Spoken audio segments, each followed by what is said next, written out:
Good evening students, कैसे हो? आज हम डिस्कस करने वाले हैं जो 9th क्लास का केमिस्ट्री का पहला चैप्टर है जिसका नाम है मैटर इन आवर सराउंडिंग। इसके बारे में कुछ बातें आज हम डिस्कस करने वाले हैं। तो पहले हमें यह समझना है कि मैटर हम किसको बोलते हैं। तो किसको बोलते हैं मैटर? मैटर किसको बोलते हैं? कोई भी सब्सटेंस, कोई भी चीज जो जगह ले रहा हो और जिसके पास मास हो या जिसके पास वॉल्यूम हो। कोई भी सब्सटेंस जो क्या ले रहा है, जगह ले रहा है और उसके पास क्या है, मास भी है या उसके पास क्या है, वॉल्यूम भी है। तो उसी सब्सटेंस को हम क्या बोलते हैं, मैटर। किस सब्सटेंस को बोलते हैं मैटर? कोई भी सब्सटेंस, एनी सब्सटेंस जो ले रहा हो, विच ऑक्यूपाई, ऑक्यूपाई का मतलब जो ले रहा है, क्या ले रहा है, जगह ले रहा है। और उसके बाद उसके पास क्या होगा, मास भी होगा और उसके पास क्या होगा, या तो उसके पास वॉल्यूम होगा। क्या याद रखोगे? कोई भी सब्सटेंस जो जगह ले रहा है और जिसके पास मास भी हो और या उसके पास वॉल्यूम भी है, तो उसी सब्सटेंस को हम बोलते हैं matter. For example pen, for example books जो किताबें होती हैं, फॉर एग्जाम्पल जो हम कपड़े पहनते हैं, और फॉर एग्जाम्पल हवा। पेन के पास वो जगह भी ले रहा है और मास भी है, और बुक्स है वो भी जगह ले रही है, मास भी है। तो कोई भी सब्सटेंस जो जगह ले रहा हो और जिसके पास मास हो या जिसके पास वॉल्यूम भी हो, उसी को हम बोलते हैं मैटर। फॉर एग्जाम्पल, या एग्जाम्पल कुछ याद रखोगे। उसके बाद दूसरी डेफिनेशन इसकी हम बता सकते हैं मैटर की। क्या दूसरी डेफिनेशन इसकी? कोई भी सब्सटेंस, कोई भी मटेरियल जिससे यूनिवर्स बनी होती है, उसको भी हम मैटर कह सकते हैं। किसको हम कह सकते हैं? दूसरे वे से हम डिफाइन कर सकते हैं मैटर को। कोई भी सब्सटेंस, कोई भी मटेरियल जिससे क्या बनी है, यूनिवर्स बनी है, उसको हम क्या कह सकते हैं? उस सब्सटेंस को, उस मटेरियल को जिससे यूनिवर्स बनी है, उसको भी हम मैटर कह सकते हैं। उसके बाद बात आती है कि जो ये मैटर्स है, इनकी कंपोजिशन क्या है, इनकी कंपोजिशन क्या है, किसके बने होते हैं। इसमें जो हमारे इंडियन फिलॉसफर है, जो इंडियन फिलॉसफर है, उन्होंने बताया कि जो मैटर होते हैं वो 5 एलिमेंट्स के बने होते हैं। जो इंडियन फिलॉसफर्स है और जो ग्रीक फिलॉसफर्स है, जो इंडियन फिलॉसफर्स है और जो ग्रीक फिलॉसफर्स है, उन्होंने क्या बताया कि जो मैटर है वो 5 एलिमेंट्स के बने होते हैं। और जो इंडियन फिलॉसफर्स हैं, उन्होंने उनका नाम दिया है पंच तत्व। क्या नाम दिया? पंच तत्व। जो इंडियन फिलॉसफर्स है, उन्होंने क्या बताया कि जो एलिमेंट्स होते हैं वो 5, जो मैटर होते हैं वो 5 एलिमेंट्स के बने होते हैं। किन्होंने बताया? इंडियन फिलॉसफर्स ने बताया कि जो मैटर होते हैं वो 5 एलिमेंट्स के बने होते हैं और उनको नाम क्या दिया गया है? पंच तत्व। कौन कौन सा 5 एलिमेंट्स है वो? पहला वाटर, दूसरा हवा, तीसरा अर्थ, चौथा सेकेंड, पांचवा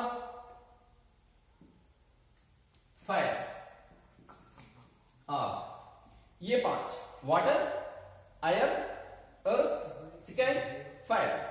इन पांचों को क्या बोलते हैं? पंच तत्व। ये किन्होंने बताया? इंडियन फिलोसफर्स ने बताया। और जो ग्रीक फिलोसफर्स हैं वो भी इस बात पे सहमत है, मतलब वो भी मान गए कि हाँ जो मैटर होते हैं वो इन 5 एलिमेंट्स का बना होता है, जिनको इंडियन फिलोसफर्स ने क्या बोला? पंच तत्व। उसके बाद जो मॉडर्न साइंटिस्ट है, मतलब जो आज के साइंटिस्ट हैं उनको बोलते हैं मॉडर्न साइंटिस्ट। जो मॉडर्न साइंटिस्ट हैं उन्होंने मैटर को क्लासिफाई किया है, डिवाइड किया है। तो डिवाइड करने के लिए, मैटर्स को क्लासिफाई करने के लिए उन्होंने बोला कि जो मॉडर्न साइंटिस्ट है उन्होंने बोला कि हम मैटर्स को क्लासिफाई करेंगे, डिवाइड करेंगे 2 कंडीशंस पे। एक तो मैटर के फिजिकल नेचर पे। किस नेचर पे? उन्होंने क्या कहा कि हम मैटर्स को क्लासिफाई करेंगे, 2 कंडीशन हम यूज करेंगे मैटर को क्लासिफाई करने के लिए, मैटर को डिवाइड करने के लिए। एक कंडीशन क्या है कि हम मैटर्स को डिवाइड करेंगे on the basis of physical nature of matter. Matter के फिजिकल नेचर के बेस पे हम मैटर को क्लासिफाई कर सकते हैं। दूसरा उन्होंने बोला कि हम मैटर को क्लासिफाई कर सकते हैं किसके नेचर पे? मैटर के केमिकल नेचर के बेस पे। ये उन्होंने बताया। जो मॉडर्न साइंटिस्ट है उन्होंने क्या कहा कि जो मैटर्स है हम उनको क्लासिफाई करेंगे on the basis of 2 condition. 2 condition के बेस पे हम मैटर को क्लासिफाई कर सकते हैं। एक कंडीशन क्या कहा कि हम मैटर्स को डिवाइड करेंगे on the basis of physical nature of matter, कि मैटर का फिजिकल नेचर कैसा है उसके बेस पे भी हम क्या कर सकते हैं? मैटर्स को क्लासिफाई कर सकते हैं। और दूसरा कि मैटर का केमिकल नेचर कैसा है, मैटर का केमिकल नेचर कैसा है उसके बेस पे भी हम मैटर को क्लासिफाई कर सकते हैं या मैटर को डिवाइड कर सकते हैं। ये किन्होंने कहा?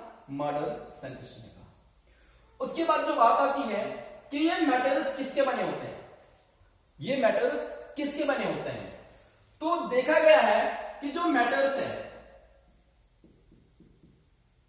हर कोई मैटर जो होता है वो स्मॉल पार्टिकल्स का बना होता है। किसका बना होता है? स्मॉल पार्टिकल्स का।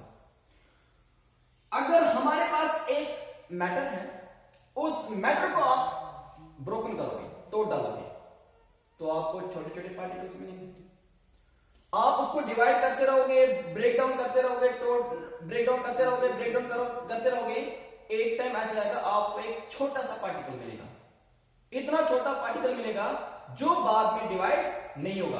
आपके पास एक मैटर है, उसको आपने डिवाइड किया, तो थोड़े से पहले तो बड़े पार्टिकल मिलेंगे, थोड़े से आप उसको डिवाइड करते रहेंगे, डिवाइड करते रहेंगे या ब्रेक डाउन करते रहे, एक टाइम ऐसा आएगा एक छोटा सा पार्टिकल मिलेगा, अब वो डिवाइड नहीं होगा।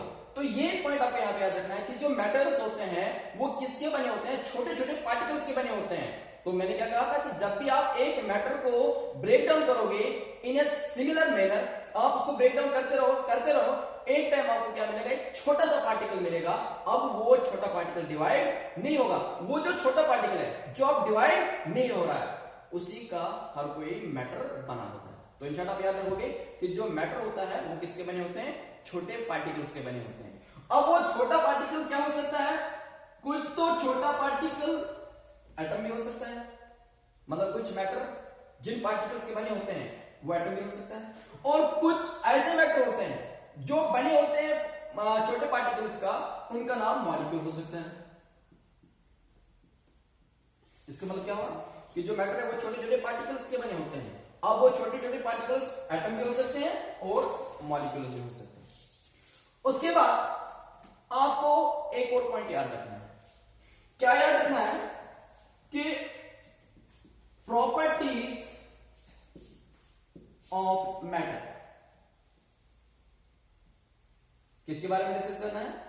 प्रॉपर्टीज ऑफ मैटर, या दूसरा हम बोल सकते हैं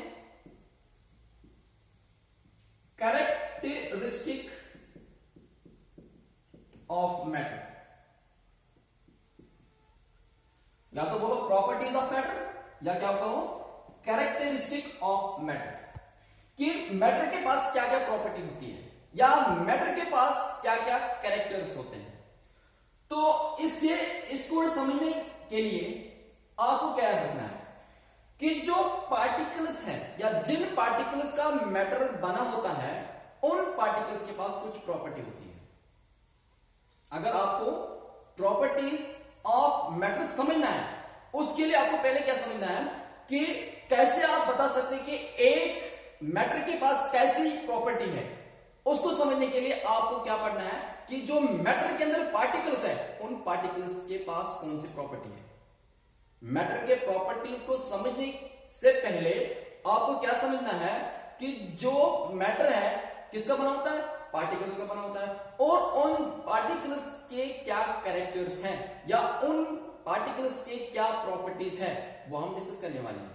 तो जब आपको पार्टिकल्स के प्रॉपर्टीज के बारे में पता लगेगा तभी आप बता सकते हैं कि एक मैटर की प्रॉपर्टी क्या है या एक मैटर के क्या कैरेक्टर्स हैं। कब पता लगेगा, जब आप पढ़ोगे किसके बारे में कि जो मैटर्स होते हैं वो किसके बने होते हैं, वो पार्टिकल्स के बने होते हैं। आपको पहले उन पार्टिकल्स के प्रॉपर्टीज के बारे में पढ़ना है।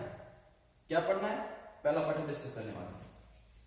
या हम ऐसे भी बोल सकते हैं कि जो प्रॉपर्टीज होती है पार्टिकल्स के पास उसको डिस्क्राइब करने के लिए, उसको बताने के लिए एक थ्योरी दी गई है।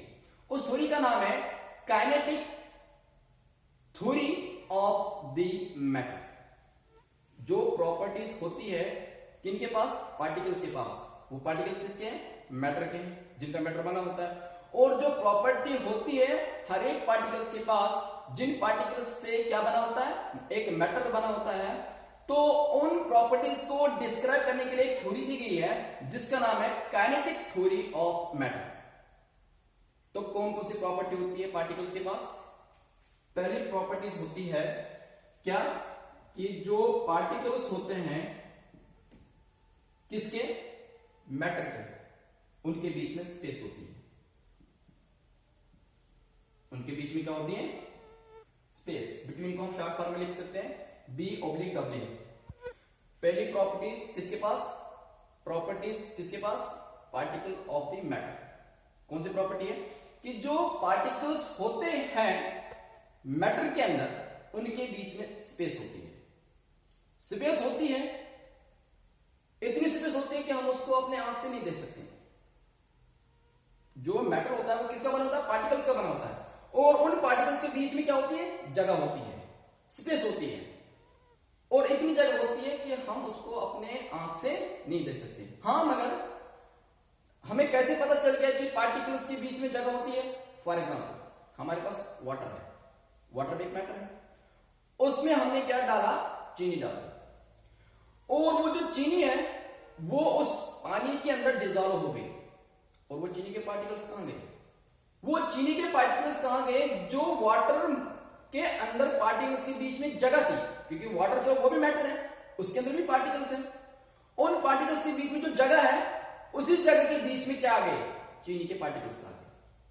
तो इससे हमें क्या पता चला कि जो मैटर होते हैं वो पार्टिकल्स के बने होते हैं, और उन पार्टिकल्स के बीच में क्या होती है, जगह होती है जिसको हम अपनी आंख से नहीं देख सकते हैं, मगर जो दूसरे मैटर के पार्टिकल्स हैं वो उस जगह के बीच में जाते हैं या वो उस जगह के अंदर फिक्स हो जाते हैं। जैसे हमने पानी के अंदर चीनी डाल दी, वो चीनी के पार्टिकल्स कहां गए, वो चीनी के पार्टिकल्स कहां पे गए, जहां जगह थी, किसके बीच में, वाटर पार्टिकल्स के बीच में। जो पानी है वो भी पार्टिकल्स का बना होता है, उन पार्टिकल्स के बीच में भी जगह है, और उसी जगह के बीच में क्या आ गई, चीनी के पार्टिकल्स आ गए। अब आपने पानी ले लिया, जब आपने पानी ले लिया, आप उसके ऊपर इसके अंदर चीनी डालते हैं, वो चीनी डिजॉल्व होते हैं, मतलब वो पानी के पार्टिकल्स के बीच में जो जगह है वो कौन ले रही है, वो आप कौन ले रही है, वो चीनी के पार्टिकल्स ले रहे हैं।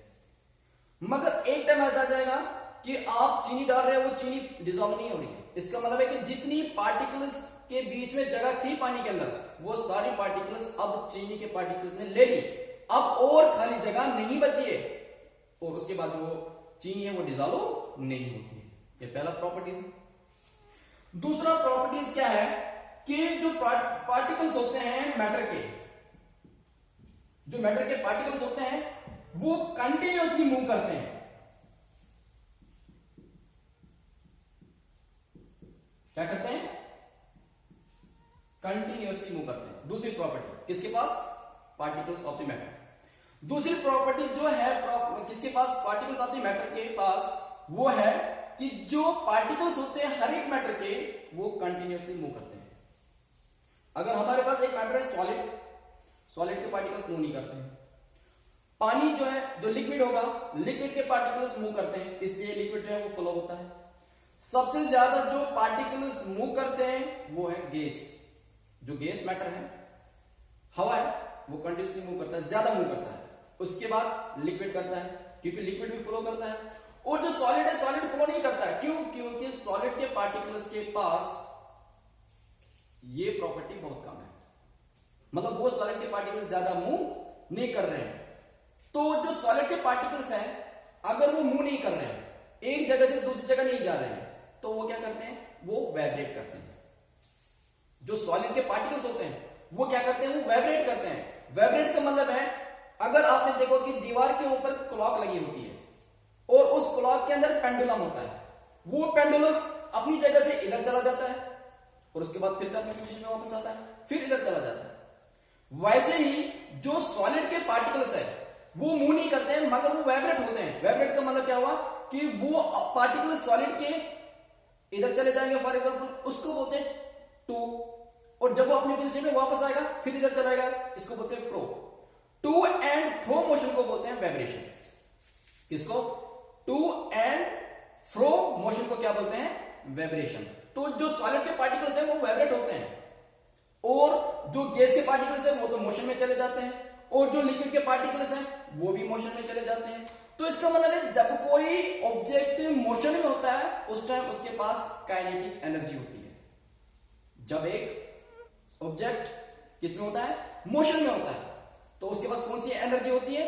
Kinetic energy. अब आप बोलोगे कि मोशन क्या होता है? मोशन का मतलब है कि जब एक ऑब्जेक्ट अपनी जगह चेंज करता है, किसके साथ? टाइम के साथ। मैं यहां पे भी खड़ा हूं, कुछ समय के बाद मैं यहां पे खड़ा हो जाऊंगा, इसका मतलब मैं अपनी पोजीशन चेंज करता हूं, किसके साथ? टाइम के साथ साथ। उसी को बोलते हैं मोशन। और जब कोई ऑब्जेक्ट मोशन में होता है उसके पास कौन सी एनर्जी होती है?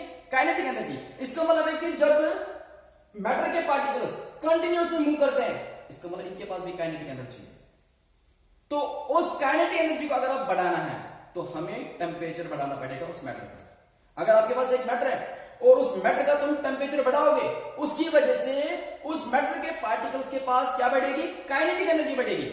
और जब काइनेटिक एनर्जी बढ़ेगी तब ही वो बाद में क्या हो जाएगा?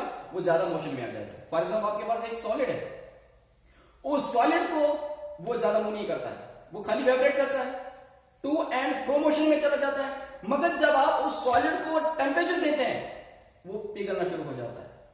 पिघलने से वो किस में आ जाता है? वो फ्लो करना शुरू करता है। फॉर एग्जाम्पल, आपके पास बर्फ है, वो भी सॉलिड है, क्या वो मूव करता है? क्या वो मोशन में होता है? नहीं होता है। मगर जब आप उस बर्फ को थोड़ा सा टेम्परेचर दोगे, वो पिघलना शुरू हो जाता है। क्यों पिघलना शुरू हो जाता है? क्योंकि बर्फ के पार्टिकल्स को हमने टेम्परेचर दे दिया, और टेम्परेचर देने से बर्फ के पार्टिकल्स के पास क्या बढ़ गई? काइनेटिक एनर्जी बढ़ गई। अब वो किस में आ गए? मोशन में आ गए। जब वो मोशन में आ गए, हम कहते हैं कि अब बर्फ पिघल गई, क्योंकि हमने बर्फ को क्या दिया? टेम्परेचर बढ़ा दिया। टेम्परेचर ने क्या कर दिया? टेम्परेचर ने बर्फ के पार्टिकल्स के पास काइनेटिक एनर्जी बढ़ा दी, जिसकी वजह से वो क्या आ गए? मोशन में आ गए। यूं ही वो मोशन में आ गए, हम कहते हैं कि बर्फ पिघल गई। और उसके बाद जब पानी आता है, उस पानी को तुम और टेम्परेचर बढ़ा दो, और टेम्परेचर बढ़ा दो, और पानी के पार्टिकल्स के पास और काइनेटिक एनर्जी बढ़ेगी, फिर वो किस में चले जाते हैं? वेपर्स में चले जाते हैं। इसका मतलब जितना तुम एक मैटर के पार्टिकल्स का टेम्परेचर बढ़ाओगे, उतनी क्या बढ़ेगी? काइनेटिक एनर्जी बढ़ेगी। और जितनी काइनेटिक एनर्जी बढ़ेगी उतने वो किस में आ जाएंगे? मोशन में आ जाएंगे। ये दूसरी प्रॉपर्टी है। तीसरी प्रॉपर्टी क्या है कि जो पार्टिकल्स होते हैं मैटर के, वो एक दूसरे को अट्रैक्ट करते हैं। जो पार्टिकल्स होते हैं हर एक मैटर के, वो एक दूसरे को क्या करते हैं? अट्रैक्ट करते हैं। अट्रैक्टिव फोर्स होता है। कौन सा फोर्स? अट्रैक्टिव फोर्स होता है। जो पार्टिकल्स होते हैं हर एक मैटर के, उनके बीच में कौन सा फोर्स होता है? Attractive force. अट्रैक्टिव फोर्स का दूसरा नाम है कोहीजन। क्या बोलते हैं? कोहिजन। कोहिजन का मतलब अट्रैक्टिव फोर्स, मतलब एक पार्टिकल मैटर के अंदर दूसरे पार्टिकल को अपनी तरफ अट्रैक्ट करता है, अपनी तरफ खींच रहा है।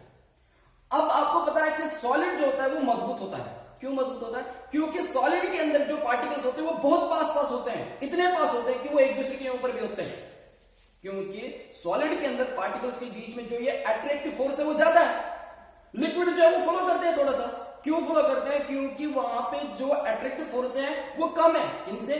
सॉलिड से। मगर लिक्विड जो गैसेस होते हैं, गैसेस के पार्टिकल जो होते हैं उनके बीच में अट्रैक्टिव फोर्स बहुत कम होता है, नेग्लिजिबल। नेग्लिजिबल का मतलब जीरो समझ के, बहुत कम अट्रैक्टिव फोर्स होता है किन पार्टिकल्स के पास? जो गैस के पार्टिकल्स के पास होता है। थोड़ा सा किन के पास होता है? जो लिक्विड के पार्टिकल्स होते हैं। और जो सबसे ज्यादा अट्रैक्टिव फोर्स होता है वो किसके पास होता है? जो सॉलिड के पार्टिकल्स होते हैं। इसलिए वो मजबूत लगते हैं, क्योंकि वो पार्टिकल्स बहुत पास होते हैं एक दूसरे के, क्योंकि वहां पे ज्यादा क्या होता है? अट्रैक्टिव फोर्स होता है। तो कितनी प्रॉपर्टीज होती है हर एक पार्टिकल के पास? जो मैटर के पार्टिकल्स होते हैं जिनका वो बना होता है उनके पास 3 प्रॉपर्टी होती है। क्या? कि जो मैटर के पार्टिकल्स होते हैं उन पार्टिकल्स के बीच में जगह होती है। दूसरा कि जो पार्टिकल्स होते हैं मैटर के वो कंटिन्यूअसली मूव करते हैं। और आपने पढ़ रखा कि क्या इफेक्ट है टेम्परेचर का, क्योंकि वो काइनेटिक एनर्जी बढ़ाता है उतने वो मोशन में ज्यादा आएंगे। तीसरा आपने क्या पढ़ रखा है कि जो पार्टिकल्स होते हैं हर एक मैटर के उनके बीच में अट्रैक्टिव फोर्स होता है। और अट्रैक्टिव फोर्स का दूसरा नाम क्या है? कोहिजन। किसी के पास किसी मैटर के अंदर वो कम होता है, किसी के अंदर ज्यादा होता है। जैसे गैस मैटर के अंदर क्या होता है? वो नेग्लिजिबल होता है, मतलब जीरो के बराबर होता है। उसके बाद आपको एक टर्म याद रखनी है, डिफ्यूजन। आपको मैंने बायोलॉजी में भी डिफ्यूजन पढ़ाया था, मगर यहां पे भी डिफ्यूजन है, केमिस्ट्री में भी डिफ्यूजन है। क्या डिफ्यूजन है? कि जब एक मैटर के पार्टिकल्स दूसरे मैटर के पार्टिकल्स के साथ मिल जाएंगे, इंटरमिक्स होना। मतलब ये एक मैटर है, ये दूसरा मैटर है, इसके भी पार्टिकल्स होंगे, इसके भी पार्टिकल्स होंगे। ये मैटर के, इन दोनों मैटर के पार्टिकल्स आपस में क्या हो रहे हैं? इंटरमिक्स हो रहे हैं, आपस में मिल रहे हैं। उसको बोलते हैं डिफ्यूजन। किसको बोलते हैं डिफ्यूजन? डिफ्यूजन का मतलब है the intermixing of particles of different matters. मतलब जब पार्टिकल्स आपस में मिक्स हो जाएंगे, मगर वो पार्टिकल्स किसके थे? बहुत सारे मैटर्स के थे या 2 मैटर्स के थे। जैसे